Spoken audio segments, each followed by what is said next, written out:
Hello, welcome to another video from Traveller's Guide IELTS, looking at English as a second language for learners of IELTS, TOEFL, IGCSE or any other English language proficiency test.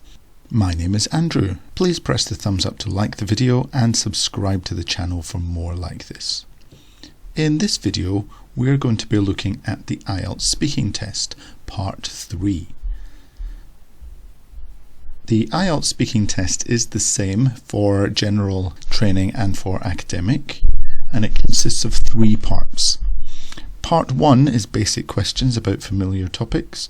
In part 2 you're given a topic to talk about for 1 to 2 minutes, and part 3 are some more difficult questions related to your part 2 topic, and that's what we're going to look at today. The marking criteria for the IELTS speaking test are the same throughout the test. You will be marked on your grammar, fluency, pronunciation and vocabulary. Grammar looks at sentence structure and verbs used correctly, especially if you're talking about the past tense. Fluency means talking at a comfortable pace, not too quickly, not too slowly, and not with any long gaps. Pronunciation looks how you pronounce words, and correct pronunciation of more difficult words will help your score. Vocabulary, testing your lexical resource, range of vocabulary and accuracy of use of words. Part 3 of the IELTS speaking test is related to part 2. It follows on from the same theme, but it goes deeper into the topic. And rather than being a question and answer session, it can become more of a discussion with the examiner. They might improvise and go off the script a little bit. Questions in part 3 might ask about your opinions. They will include contrasts, think about changes of things over time, and you'll be asked to give reasons, examples and experience to back up what you're saying. Questions that ask about your opinion might begin with do you think something, or should. It might say in your opinion, or what would you say is, or maybe do you prefer, asking you to choose something. So here make sure you're giving your opinion. Don't just talk about what most people think or what other people might believe. Even if it's not your real opinion, present it as your opinion, because that's what they're asking you for. Questions involving contrasts will require you to compare 2 things, perhaps to choose one of the 2, or just to talk about the differences between them. And common questions along this line include the difference between men and women, maybe the difference between old people and young people, or the difference between your country and another country. It might ask you to talk about the advantages and disadvantages of something, or maybe to choose one group of people over another, such as should parents or teachers be responsible for discipline or education, something like that. Questions involving a change over time will require you to think about how things were in the past and how they are now, or thinking how things might change into the future. For example, questions might begin with how have you changed since, or have things changed since some time in the past, or how has it changed recently? What do you expect to change in the future? Will this change soon? Or is that different from the previous situation? And these are often follow-up questions to something that you've just said. You might be asked to expand on something that you've said during part 2 or earlier answer to your part 3 question. So they might ask you to give some more detail, and you should always try to give reasons for whatever answer you give. These kind of questions could start with why do you think something, or why did you say something? Maybe can you tell me more about, or what is the reason for something? Is that because, and they might suggest a reason, and why do some people do or think or say something?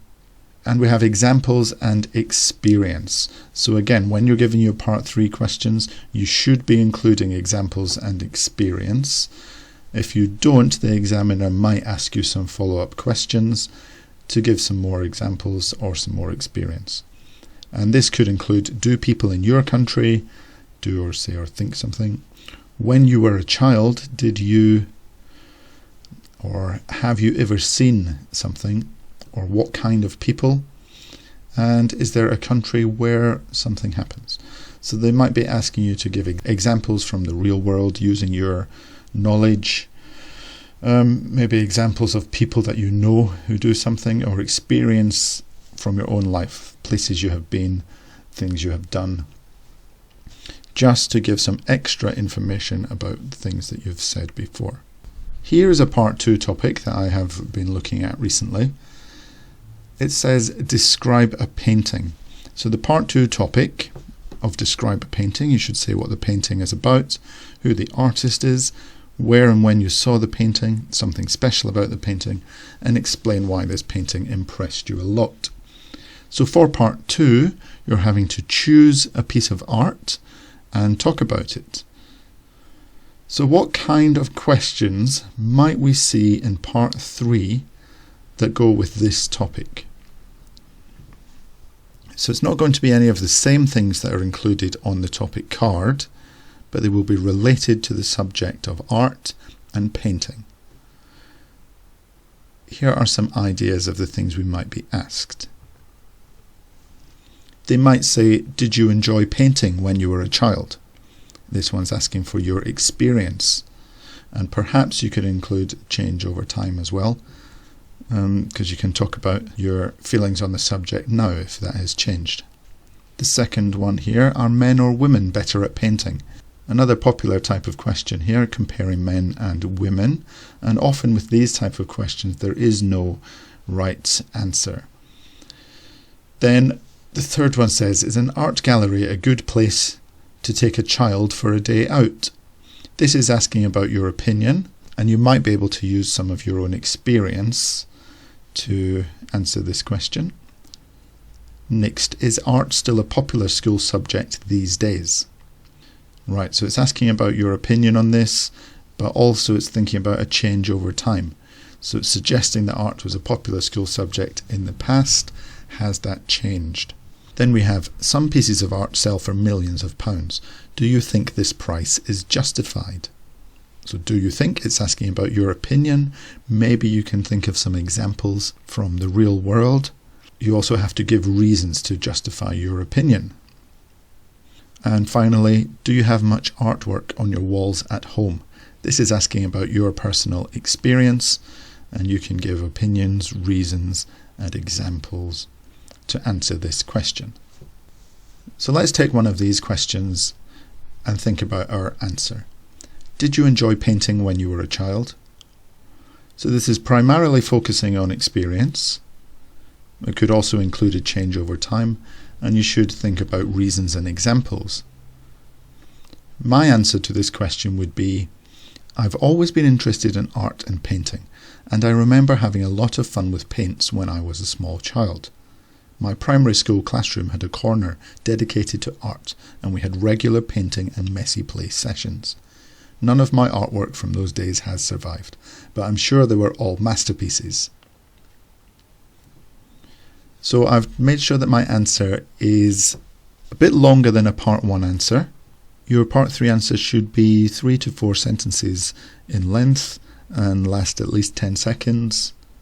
If you speak for too long, the examiner might stop you, or on the other hand, the examiner might interrupt with an additional related question. You can see I've talked about experience from my life, and I've tried to use some high-level vocabulary such as masterpieces, artwork, and survived. Here's another example. The question is, are men or women better at painting? This is a comparison that you need to make, and it's also asking about your opinions. Which one do you think is better? And to back up your opinion, you need to give reasons. You might want to think of some examples, maybe even some experience from your own life as well. Maybe there are people in your family who are good at painting. My answer to this question would be, it's impossible to say whether artwork created by either gender is better.